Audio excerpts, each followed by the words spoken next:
I am not what I think I am. I am not what you think I am. I am what I think you think I am.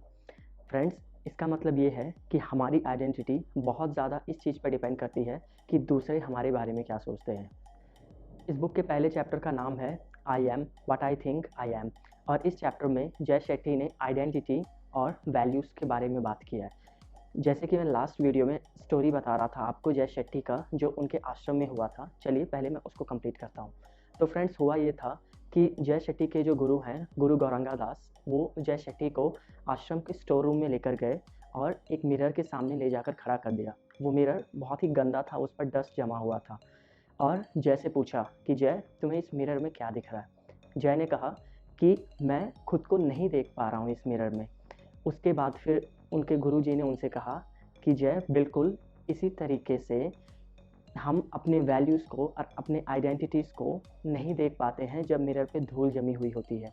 उसके बाद फिर उन्होंने अपने हाथ से उस धूल को साफ़ किया और बोला कि इस धूल को साफ़ करने में प्रॉब्लम होता है, तकलीफ़ हो सकती है, लेकिन इस धूल को साफ़ करने के बाद ही हम अपने ट्रू वैल्यूज़ और अपने आइडेंटिटी को देख पाते हैं। हम सब अपनी लाइफ में अलग अलग रोल्स प्ले कर रहे होते हैं, जिसमें कि हम खुद कहीं खो जाते हैं, और हमारे आसपास जो लोग रहते हैं, जैसे कि हमारी फैमिली, हमारे फ्रेंड्स और हमारी सोसाइटी, वो हमेशा हमें ये बताते हैं कि हमें क्या होना चाहिए और हमें क्या करना चाहिए।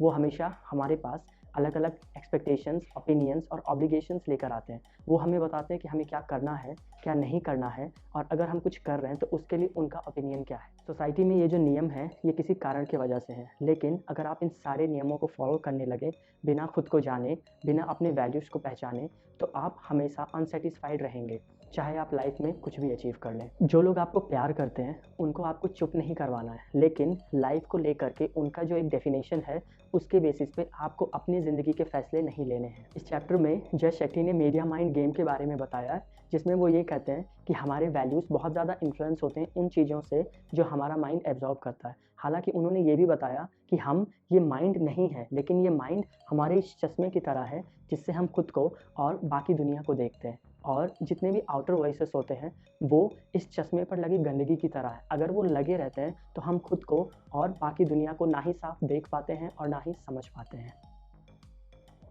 जब हमारे वैल्यूज़ क्लियर होते हैं तो हमें अपनी लाइफ में एक डायरेक्शन मिलता है जो हमें उन लोगों, उन एक्शंस और उन हैबिट्स की तरफ लेकर जाता है जो हमारे लिए बेस्ट हैं। लेकिन यही वैल्यूज़ जब क्लियर नहीं होते हैं तो हम अपनी ज़िंदगी में ही कहीं खो जाते हैं और गलत फैसले लेने लगते हैं। जय शेट्टी जब बाहर की दुनिया से एकदम से डिस्कनेक्ट होकर आश्रम में रहने लगे एक मंक के तौर पर, तो उनके लाइफ में जो डिस्ट्रैक्शंस थे उसका जगह साइलेंस और स्टिलनेस ने ले लिया, और इस साइलेंस में उन्होंने अपने इनर वॉइस और आउटर वॉइस में डिफरेंस को जाना, और उसके बाद फिर उन्हें अपने ट्रू वैल्यूज़ का पता चला।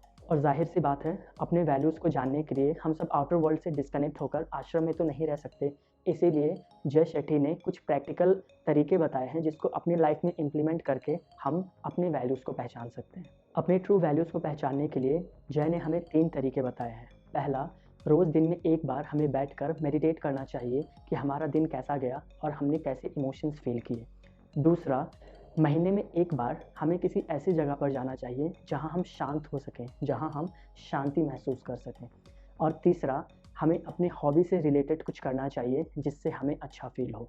सो फ्रेंड्स, इन्होंने बताया कि भगवद गीता के हिसाब से 2 तरह के वैल्यूज़ होते हैं, हायर वैल्यूज़ और lower values. Fearlessness, gratitude, purity of mind, service in charity, acceptance, non violence, truthfulness, compassion towards all living beings, absence of anger, satisfaction, kindness और डिटर्मिनेशन, ये सारे हायर वैल्यूज़ हैं। और इसमें ध्यान देने वाली बात यह है कि हैप्पीनेस और सक्सेस इस लिस्ट में कहीं नहीं आता, क्योंकि हैप्पीनेस और सक्सेस रिजल्ट हैं। इन सारे वैल्यूज़ को फॉलो करने के बाद आपको हैप्पीनेस और सक्सेस मिलता है। और friends, greed, lust, ego, anger, illusion और एनवी, ये सारे लोअर वैल्यूज़ हैं। लोअर वैल्यूज़ में एक बहुत बड़ी बुराई है कि अगर हम अपने लाइफ में इन्हें ज़रा सा भी जगह दे दें तो ये बहुत जल्दी हमारे ऊपर हावी हो जाते हैं। लेकिन इनमें एक अच्छाई भी है कि ये हायर वैल्यूज़ के मुकाबले बहुत कम है। तो फ्रेंड्स, हमें अपने लाइफ में से लोअर वैल्यूज़ को हटाकर हायर वैल्यूज़ को इम्प्लीमेंट करना चाहिए। और हम जब भी कोई डिसीजन ले रहे हो तो हमें उस डिसीजन को चेक करना चाहिए कि वो हमारे वैल्यूज़ के साथ सही बैठते हैं या नहीं। सो फ्रेंड्स, ये था वो सारा नॉलेज जो जय शेट्टी ने अपने बुक के पहले चैप्टर में दिया है।